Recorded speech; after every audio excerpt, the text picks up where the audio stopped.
এবার আমরা দেখব কিভাবে অ্যানাকন্ডা ন্যাভিগেটর সিস্টেম ব্যবহার করে নোটবুক ওপেন করতে পারি, জুপিটার নোটবুক, যেখানে আমরা পাইথন কোডিং করব। এর আগে আমরা দেখেছি কিভাবে টার্মিনালে বা টার্মিনাল সিস্টেম ব্যবহার করে আমরা পাইথন ফাইল ওপেন করি বা পাইথন ফাইল রান করি।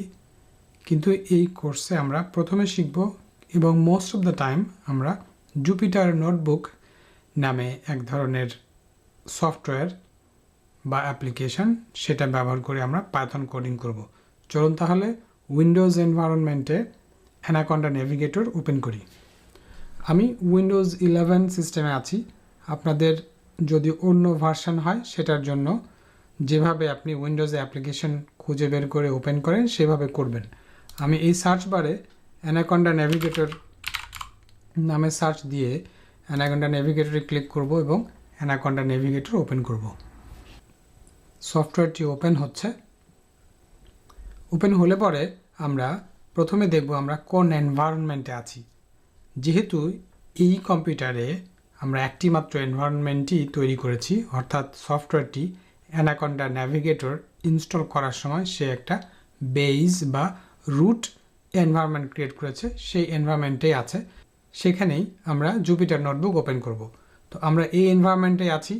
যদি মাল্টিপল এনভায়রনমেন্ট থাকে, আমরা এই কোর্সে পরবর্তীতে শিখব কিভাবে এনভায়রনমেন্ট ক্রিয়েট করে, কিন্তু সেক্ষেত্রে মাল্টিপল এনভায়রনমেন্ট থাকলে আমরা আমাদের যে এনভায়রনমেন্টে আমরা কাজ করতে চাই সেই এনভায়রনমেন্টে সুইচ করব এবং তারপরে আমরা এখানে জুপিটার নোটবুক নামে যে অপশনটি আছে সেটি ক্লিক করে লঞ্চ করব।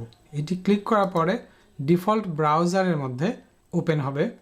এখানে আমরা যেটা করব, আমাকে প্রথমেই দেখুন এটা হচ্ছে জুপিটার নোটবুক এবং এটা হলো ফাইল ব্রাউজার। তো এই ফাইল ব্রাউজারে আপনার কম্পিউটারে যে ফাইলগুলো আছে, ফোল্ডারগুলো আছে, সেগুলোকে এখানে দেখাবে।